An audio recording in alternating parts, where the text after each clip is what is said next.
The morning sun rose gently, casting a golden hue over the serene forest where the Buddha and his disciples gathered. A soft breeze rustled the leaves, carrying with it the scent of blooming jasmine and the promise of a new day.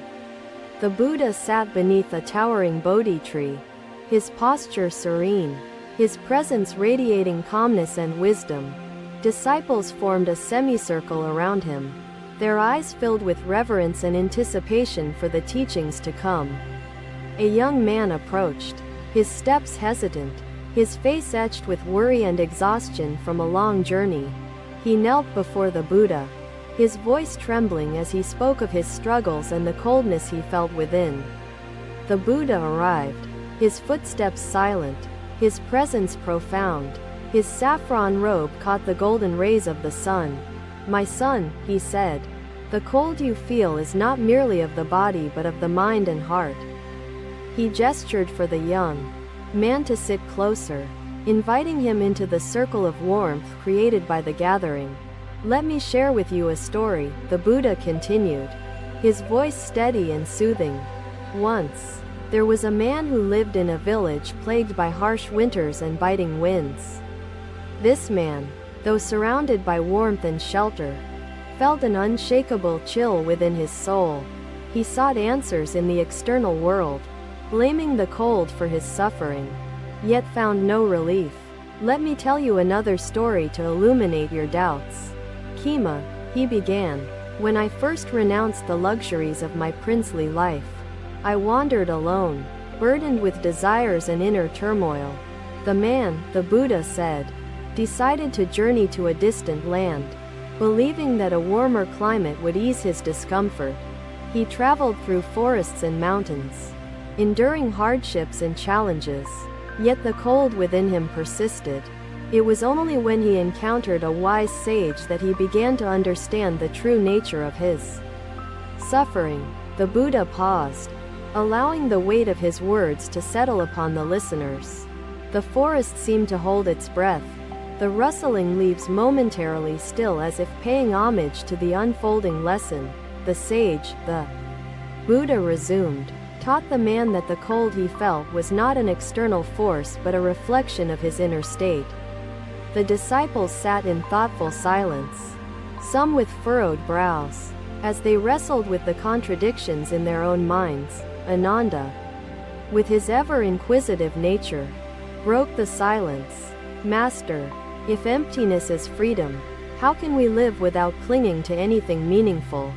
Buddha's lips curved in a subtle smile. "Ananda, let us reflect on the nature of meaning itself."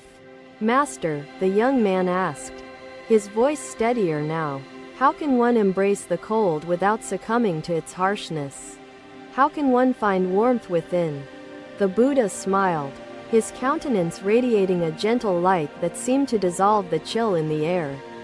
"My son," he replied, "the warmth you seek is not found in the external world but in the cultivation of mindfulness and compassion. When you cease to resist the cold and instead observe it with equanimity, you will discover its impermanence and its inability to harm your true self." He gestured toward the disciples, inviting them to share their own experiences and insights. Buddha stood, his presence commanding yet gentle, and gestured to the vast open field beyond the grove. "Come with me," he said, "and let us sit where the earth meets the endless sky." The cold wind howled, Ananda said, but I focused on my breath, anchoring myself in the present moment. The storm passed, and I remained unshaken. Another disciple, Kema, shared her experience of tending to a sick villager during a bitter winter.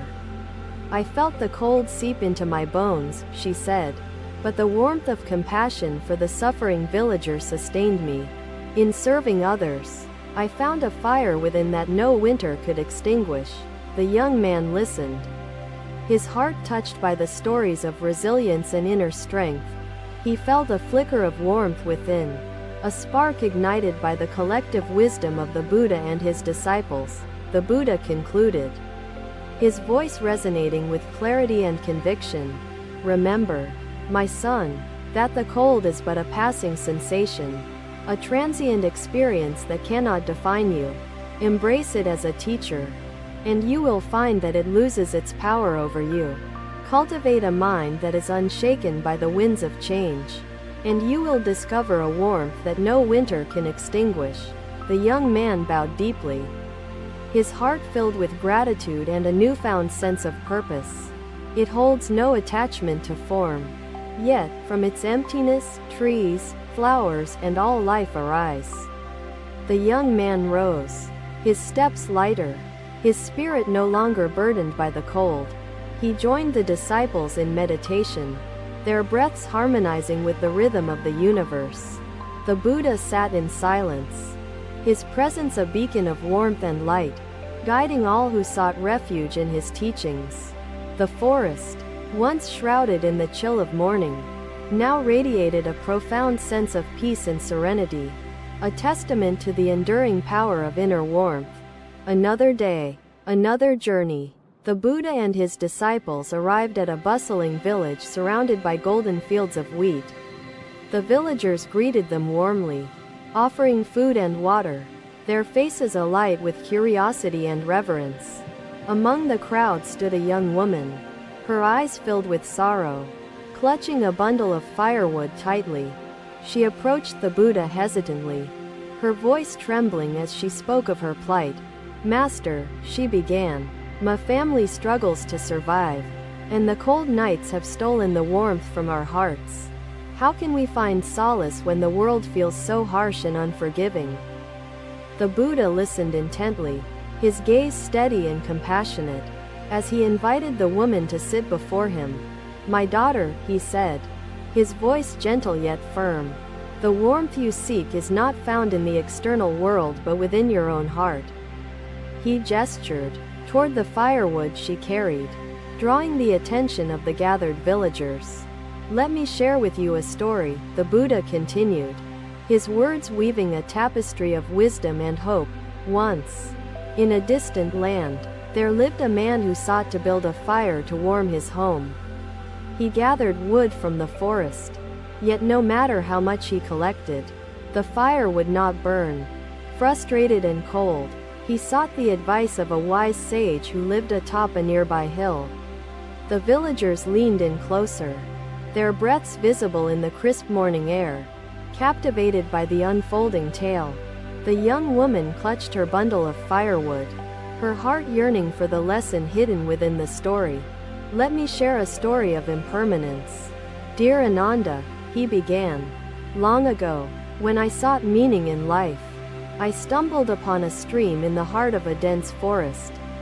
As I sat beside it, I cupped my hands to catch the water, wishing to preserve its coolness forever within, no matter how tightly I held the water. It trickled away, its passage unstoppable, like the relentless moments of existence. Master," she asked, her voice steadier now, "how can one dry the wood of despair and kindle the fire of warmth within?" The Buddha smiled, his expression radiating a gentle light that seemed to dissolve the chill in the air. "My daughter," he replied, "the fire of warmth is kindled through acts of compassion and the cultivation of a generous heart. When you share your warmth with others, you will find that it grows stronger, illuminating even the darkest nights." He turned to the villagers, addressing them with a voice that carried both authority and kindness. "Let this be a lesson for all. The warmth we seek is not a gift to be received but a gift to be given. When we come together as a community, sharing our resources and our kindness, we create a fire that cannot be extinguished." The villagers nodded in agreement, their hearts touched by the Buddha's words. The young woman, inspired by the teaching, resolved to share her firewood with her neighbors, knowing that their collective warmth would sustain them through the coldest nights. The Buddha continued, his voice resonating with clarity and conviction. "Remember, my children, that the fire of compassion is the hearth of the soul. It is through our connections with one another that we find the strength to endure life's challenges and the warmth to overcome the cold. The void created by each droplet is not empty of purpose. It bears the gift of transformation through its impermanence. Hema nodded slowly, the imagery resonating with her heart, as the river's lessons became a bridge to understanding life's truths. The young woman rose, her steps lighter, her spirit no longer burdened by the cold. She joined the villagers in their daily tasks, her heart filled with gratitude and a newfound sense of purpose. The Buddha sat in silence, his presence a beacon of warmth and light, guiding all who sought refuge in his teachings. The village, once shrouded in the chill of morning, now radiated a profound sense of peace and serenity, a testament to the enduring power of inner warmth and the strength of community. Another day, another journey. The Buddha and his disciples arrived at a tranquil monastery nestled amidst towering mountains and lush greenery. The air was crisp, carrying the scent of pine and the distant sound of a flowing stream. Monks greeted them warmly, their faces serene, their robes swaying gently in the breeze. Among them was an elderly monk, his eyes reflecting wisdom and a lifetime of devotion. The Buddha sat beneath a large cedar tree, its branches providing shade and a sense of calm. Disciples gathered around him, their hearts eager for the teachings that would illuminate their paths. The elderly monk approached, his steps deliberate, his voice steady as he spoke of his concerns. "Master," he began, "I have dedicated my life to the teachings. Yet I fear the flame within me is fading. How can one rekindle the fire of purpose when it seems to wane with time?" The Buddha listened intently, his gaze steady and compassionate, as he invited the monk to sit before him. "My brother," he said, his voice gentle yet firm, "the flame within you is eternal, but it requires nurturing to burn brightly." He gestured toward the cedar tree, drawing the attention of the gathered disciples. "Let me share with you a story," the Buddha continued, his words weaving a tapestry of wisdom and hope. "Once, in a distant land, there lived a man who sought to preserve the flame of his lamp through the darkest nights.